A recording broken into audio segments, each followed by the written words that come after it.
Few cars have captured the interest of my readers like the Nissan Murano CrossCabriolet.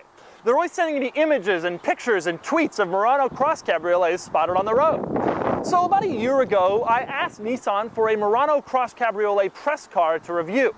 And they told me they didn't have any, which I kind of thought was PR speak for, we don't want you to make fun of our car. Well, sorry Nissan. Before I dive into a review, I want to explain what the Murano CrossCabriolet is and what it isn't. What it is an SUV convertible, just as comfortable off the pavement as it is driving to the beach. What it isn't is very good.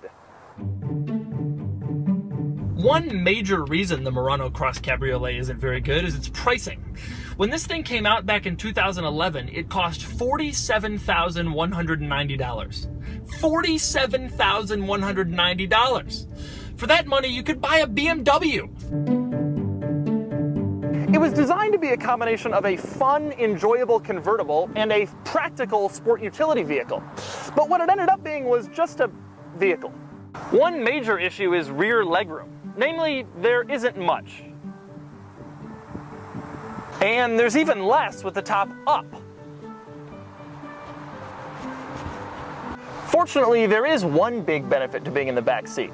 Inexplicably, rear seat passengers have full access to front seat controls, which means you can move the driver forward and backward, up and down, which is great if you want him to have an accident. And then there's another problem, trunk space. Namely, there isn't any.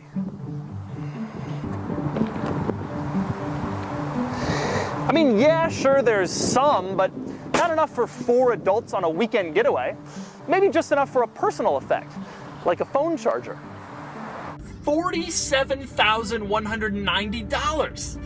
You could buy a manatee. Another problem is the Murano CrossCabriolet's driving experience.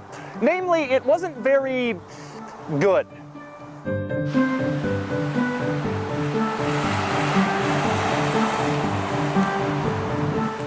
Here's the problem. You buy a convertible because you want it to be cool and exciting and fun to drive. But the Murano CrossCabriolet added 250 pounds to the standard Murano, which wasn't exactly a speed demon.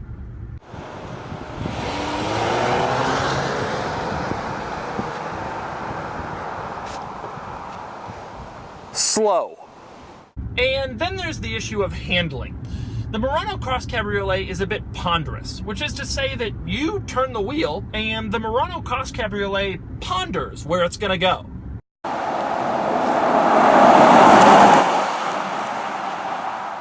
And let's not forget body roll, which is a bit of an issue.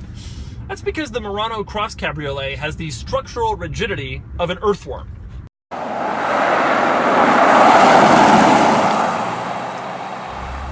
Structural rigidity is so bad that the windshield shakes when you go over any bump, any rock, any painted road line.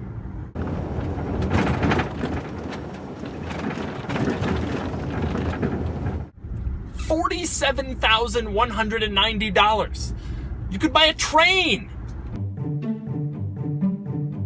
So the Murano CrossCabriolet isn't a very good SUV, and it also isn't a very good convertible. But are there other redeeming qualities? No! We'll start with styling.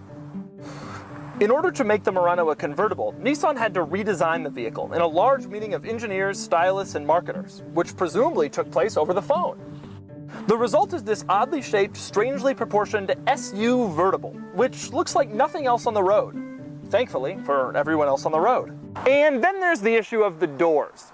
In order to make the Murano into a convertible, Nissan had to remove the 2 rear doors, much like Chrysler did when they made a convertible out of the highly celebrated PT Cruiser. Unfortunately, in doing so, Nissan made the front door 7.9 inches longer than it is on the standard Murano, which makes it a little bit challenging in some situations. Damn it! Damn it!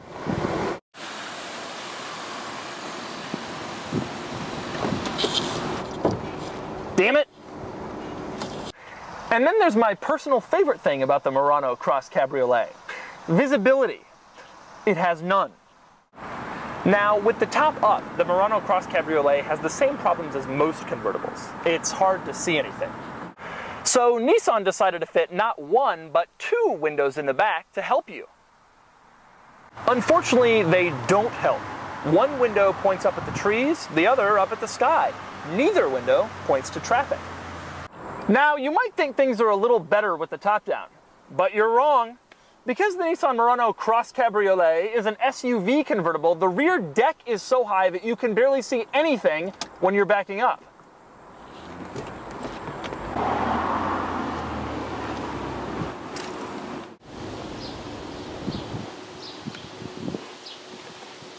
$47,190. You could buy a rural congressional seat. So the Murano Cross Cabriolet isn't a very good convertible, and it isn't a very good SUV, and it isn't a very good car.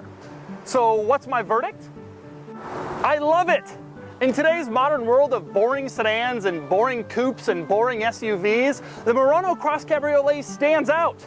Kudos to Nissan for building it, and kudos to all 19 Murano Cross Cabriolet owners for buying it.